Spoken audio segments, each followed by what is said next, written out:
ಎಲ್ರಿಗೂ ನಮಸ್ಕಾರ.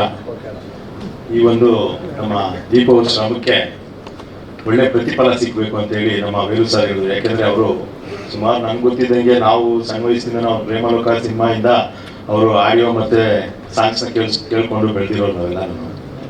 ಅದರಿಂದ ದೀಪು ಅವ್ರಿಗೆ ಈ ಸಿನಿಮಾ ಯಶಸ್ಸು ಕೊಟ್ಟು ಅವರು ಯಾವುದೇ ಬೆನ್ನೆಲುಬು ಇನ್ನೊಂದು ಮತ್ತೊಂದು ಎಲ್ಲ ಪಾಪ ಅವರು ಏನೋ ಒಂದು ಉದ್ದೇಶಕ್ಕೋಸ್ಕರ ಹೇಳಿರಬೇಕು. ಸ್ವಂತ ಬಲದಿಂದ ಸ್ವಂತ ಪ್ರಯತ್ನದಿಂದ ನಾವು ಮಾಡಬೇಕಾದ್ರೆ ತಾಳ್ಮೆಯಿಂದ ಮಾಡಪ್ಪ. ಸಿನಿಮಾ ತುಂಬ ಕಷ್ಟ ದಿನಗಳಲ್ಲಿದೆ. ಕನ್ನಡ ಸಿನಿಮಾ ಭಾಳ ಕಷ್ಟ ದಿನಗಳಲ್ಲಿದೆ.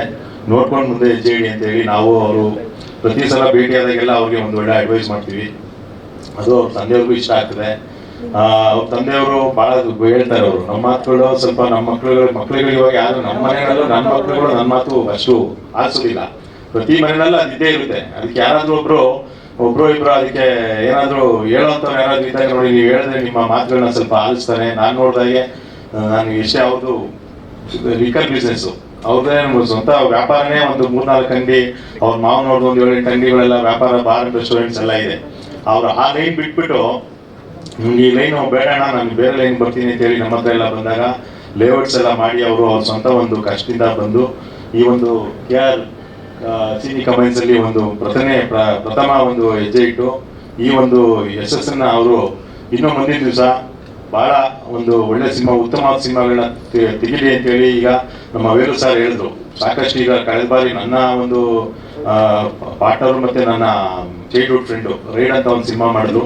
ಅವ್ರದ್ದು ಬಹಳ ಸಿನಿಮಾ ಕಷ್ಟದಲ್ಲಿ ಮೊನ್ನೆ ಯಾವ ರೀತಿ ತಗೊಂಡಿದ್ದಾರೋ ಗೊತ್ತಿಲ್ಲ ಜನ. ಅದರಿಂದ ಸಿನಿಮಾ ಬಹಳ ಕಷ್ಟದ ದಿನಗಳಿದೆ. ಅದು ಕನ್ನಡ ಸಿನಿಮಾ ಅಂತೂ ಇವಾಗ ಥಿಯೇಟ್ರಿಗೆ ಹೋಗಿ ನೋಡ್ತಾನೆ ಇಲ್ಲ ಜನ. ಎಲ್ಲ ಯೂಟ್ಯೂಬು ಮತ್ತು ಮೊಬೈಲ್ಗಳು ಇಟ್ಕೊಂಡು ಅಲ್ಲೇ ನೋಡೋದು, ಟೀಸರ್ ನೋಡೋದು, ಮೊಬೈಲಲ್ಲಿ ಯಾರೋ ಒಬ್ರು ಸಿನಿಮಾ ಬಂದು ನೋಡ್ಕೊಂಡ್ಬಂದು ಅದನ್ನು ಪಿಕ್ಚರ್ ಹಾಕಿ ಎಲ್ಲ ಮೊಬೈಲ್ಗಳು ಹಂಚೋದು, ಇದೆಲ್ಲ ಸಾಕಷ್ಟು ನಡೀತಾ ಇದೆ. ದಯವಿಟ್ಟು ಅದು ಆಗಬಾರ್ದು. ಮುಂದಿನ ದಿವಸದಲ್ಲಿ ಆ ನಿರ್ಮಾಪಕರು ಕಷ್ಟಪಡೋದು ಒಂದು 100-150 ಜನ ಆ ಯೂನಿಟಲ್ಲಿ ಹೊಟ್ಟೆ ತುಂಬುತ್ತೆ. ಆ ಒಂದು ಇದನ್ನ ಪ್ರತಿಯೊಬ್ಬ ಪ್ರೊಡ್ಯೂಸರ್ ನನಗೆ ಯಾಕೆಂದ್ರೆ ಸಿನಿಮಾ ಲೈನಲ್ಲಿ ನಾವು ಬರದೇ ಇದ್ರು ನನ್ನ ಸ್ನೇಹಿತರು ಬ್ಲಾಕ್ ಬರ್ಡ್ ರಾಜಶೇಖರ್ ಅಂತ, ನಾನು ಅವರೆಲ್ಲ ಪಾರ್ಟ್ನರ್ಸ್ ಬೇರೆ ಬಿಸ್ನೆಸ್ ಅಲ್ಲಿ. ನನಗೆ ಎಷ್ಟೋ ದಿವಸ ಹೇಳಿದ್ದಾರೆ, ಸಿನಿಮಾ ನೀನು ಒಂದು 50% ಶೇರ್ ಮಾಡುವ ಹಾಗೆ ಹೀಗೆ ಅಂತೆಲ್ಲ ಹೇಳಿದಾಗ, ಇಲ್ಲ ಸಿನಿಮಾ ಬಹಳ ಕಷ್ಟದಲ್ಲಿದೆ, ಇವಾಗ ನಾನು ಆ ಸಂದರ್ಭಕ್ಕೆ ನನ್ನ ಕೈ ಇಡಲ್ಲ, ಅದು ಸಂದರ್ಭ ಬಂದಾಗ ಮಾಡೋಣ ನಿಮ್ಮ ಜೊತೆಲಿ ಅಂತೇಳಿ ಬೇರೆ ಒಂದು ರೀತಿಯಲ್ಲಿ ಅವ್ರಿಗೆ ಸಹಕಾರ ಸಹಾಯವನ್ನು ನಾವು ಮಾಡಿದ್ದೀವಿ. ಅದರಿಂದ ಅವ್ರಿಗೂ ತುಂಬಾ ಒಂದು 5 ಸಿನಿಮಾ ಒಂದು 6 ಸಿನಿಮಾ ಮಾಡಿ ತುಂಬ ಅನಾನುಕೂಲ ಆಯಿತು. ಆದರೂ ಅವರು ಏನೋ ವೈಯಕ್ತಿಕವಾಗಿ ನಮ್ಮ ರಿಯಲ್ ಎಸ್ಟೇಟ್ ಇರೋದು ಚೆನ್ನಾಗಿ ನಡೆಯೋದ್ರಿಂದ ಅದರಲ್ಲಿ ಕವರ್ ಆಯಿತು, ಮಾಡ್ಬೋದು. ಅದರಿಂದ ನಮ್ಮ ದೀಪ ಅವ್ರಿಗೆ ಒಳ್ಳೆ ಯಶಸ್ಸು, ಮತ್ತು ಈ ಒಂದು ಚಿತ್ರದ ನಾಯಕ ಮತ್ತು ನಾಯಕಿಗೆ ಮತ್ತು ನಮ್ಮ ಪ್ರೊಡ್ಯೂಸರ್ಗೆ ಮತ್ತು ಅವ್ರ ದಂಪತಿಗಳಿಗೆ ಅವ್ರ ಮಾವನವರ ಆಶೀರ್ವಾದ, ಅವ್ರ ತಂದೆ ತಾಯಿ ಆಶೀರ್ವಾದ ಭಾಳಷ್ಟು ಇದೆ ಅವ್ರಿಗೆ.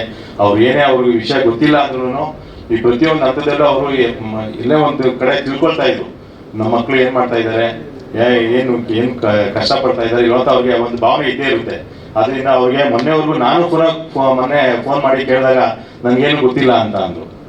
ಯಾಕೆಂದರೆ ಅವ್ರು ಯಾವುದೇ ಒಂದು ಒಂದು ವಿಷಯಗಳಾಗಿ ಅವ್ರ ಮನೆಯಲ್ಲಿ ದೀಪು ಅಷ್ಟೊಂದು ಹಂಚ್ಕೊಳ್ಳಲ್ಲ, ಶೇರ್ ಮಾಡಲ್ಲ. ಪ್ರಯತ್ನ ಪಟ್ಟು ಸಾಧನೆ ಮಾಡಿ ನಾನು ತೋರಿಸ್ತೀನಿ ಅನ್ನೋದು ಅವ್ರ ಭಾವನೆ. ದೀಪದ ಅದೊಂದು ಒಳ್ಳೆ ಬುದ್ಧಿ ಇದೆ, ನಾನು ಸಾಧನೆ ಮಾಡಬೇಕು, ಸಾಧನೆ ಮಾಡಿ ನಮ್ಮ ತಂದೆ ತಾಯಿ ಹತ್ರ ತೊಗೊಂಡೋಗ್ಬೇಕು ಅನ್ನೋದನ್ನ ಬೇರೆಯವರಿಂದ ಅವ್ರಿಗೆ ಗೊತ್ತಾಗಬೇಕು, ನನ್ನಿಂದ ಗೊತ್ತಾಗೋದು ಬೇಡ ಅನ್ನೋದು ಒಂದು ಉದ್ದೇಶ, ಒಳ್ಳೆಯ ಉದ್ದೇಶ ಇದೆ. ಅವ್ರಿಗೆ ಮೊದಲನೇ ಪ್ರಯತ್ನ ಬಹಳ ಯಶಸ್ಸು ಮತ್ತು ಅನುಕೂಲವನ್ನು ಮಾಡಿಕೊಡ್ಲಿ ಅಂತೇಳಿ ದಯವಿಟ್ಟು ಎಲ್ಲ ಗಣ್ಯರಿಗೆ ನಾನು ಮತ್ತೊಮ್ಮೆ ತಮ್ಮ ಹೆಸರೆಲ್ಲ ಹೇಳಕ್ಕೆ ಆಗದೆ ಇರೋದ್ರಿಂದ ನಮ್ಮ ಅಣ್ಣನು ಬಂದಿದ್ದವರಿಗೆ ಅವರು ಒಂದು ಈ ದೀಪು ಅವರಿಗೆ ಸಾಕಷ್ಟು ಒಂದು ವೆಲ್ವಿಶ್ ಮಾಡ್ತಾರೆ. ಅದರಿಂದ ಈ ಸಿನಿಮಾ ಭಾಳಷ್ಟು ಚೆನ್ನಾಗಿ ಹೋಗಿ ಕನಿಷ್ಠ ಪಕ್ಷ ಒಂದು 50 ದಿವಸನಾದರೂ ಓಡೋಂಥ ಒಂದು ಭಾಗ್ಯ ಸಿಗಲಿ ನಮ್ಮ ನಿರ್ಮಾಪಕರಿಗೆ ಅಂತೇಳಿ ಈ ಚಿತ್ರ ಮತ್ತೊಮ್ಮೆ ಯಶಸ್ವಿಯಾಗಲಿ ಅಂತ ಹೇಳ್ತಾ ಎಲ್ಲ ಬಂದು ಥಿಯೇಟರ್ನಲ್ಲಿ ಸಿನಿಮಾ ನೋಡಬೇಕು ಅಂತ ಎಲ್ಲರೂ ಕಳಕಳಿಯಿಂದ ಪ್ರಾರ್ಥನೆ ಮಾಡ್ತೀನಿ. ನಮಸ್ಕಾರ.